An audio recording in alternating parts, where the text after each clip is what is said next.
15 years, we have budgeted for that staff person, bailiff, and that administrative assistant, and have not filled it because we have done a lot more with less, and we do not have any projections of filling that.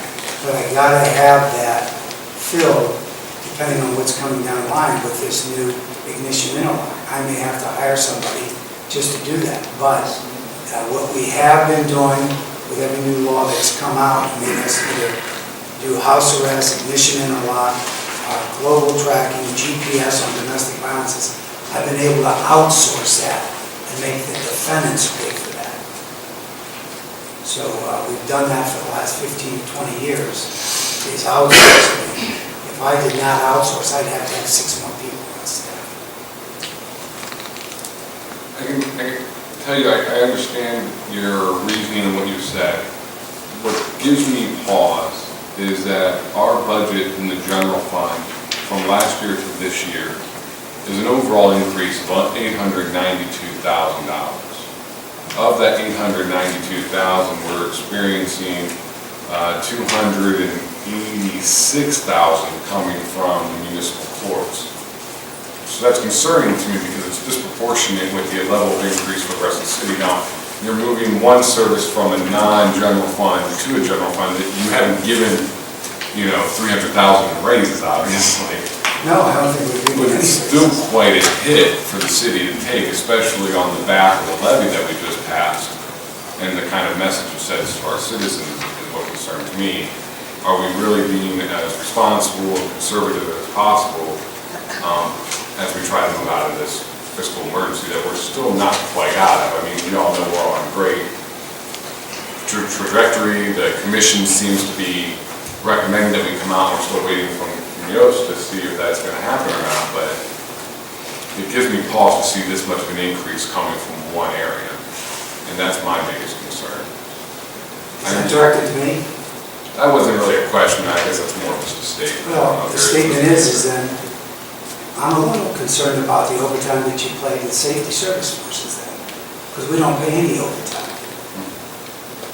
You don't question them. We questioned our administration numerous times, and in fact, we addressed the overtime of some certain safety forces when we increased the amount of personnel that those safety forces had, which is showing a dramatic decrease in overtime by adding more manpower and increasing the safety of our citizens by having less officers. Well, then you have more salaries to pay. Which actually costs the city less because it's easier to pay someone straight time than time and a half. When you have a court system that has to operate according to law and have security. Now, the security is not just for the courts. Everybody in this building is under court security. And everybody has come up and thanked our court security officers, whether it be auditor's office, building, income tax, law department, who's ever in this building has thanked those officers for being where they're at. We moved it to the first floor at our expense for the safety of the citizens of this community.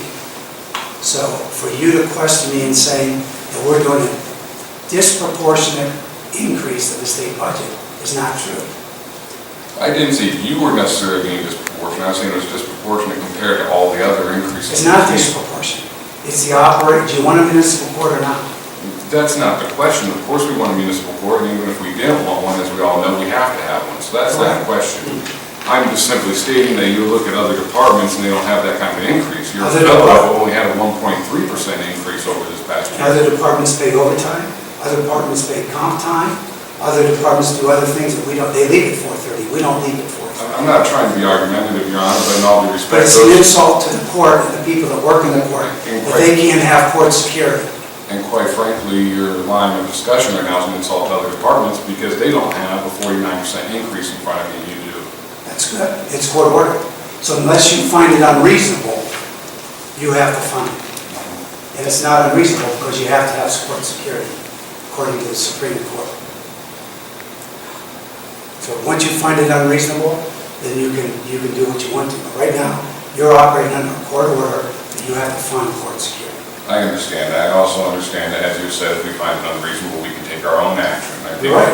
You can provide court security And so yourself. no one has argued this fact. No one has even threatened to take any of this away. We're simply discussion. They seem very defensive all of a I'm sudden. very defensive because I asked you last week what questions you had, and you said none to me. I didn't have anything else. Right, you didn't. Now you come here and you want to backdoor me on this, and that's fine.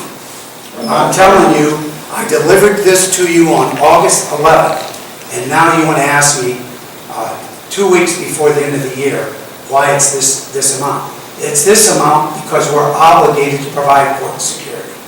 I don't like it just as much as you don't like it, Councilman Lewis, but it's for the safety of everybody here. In fact, when people are coming up to your council session, they're using our court security equipment. So, it is what it is. You don't have to have court security. I'll gladly turn it over to you and you can fund it through the Massillon Police Department. Are you finished now? Yeah, You're on. fine. Yes, Councilman. I'm just going to ask one more question. The 160 is actually offset.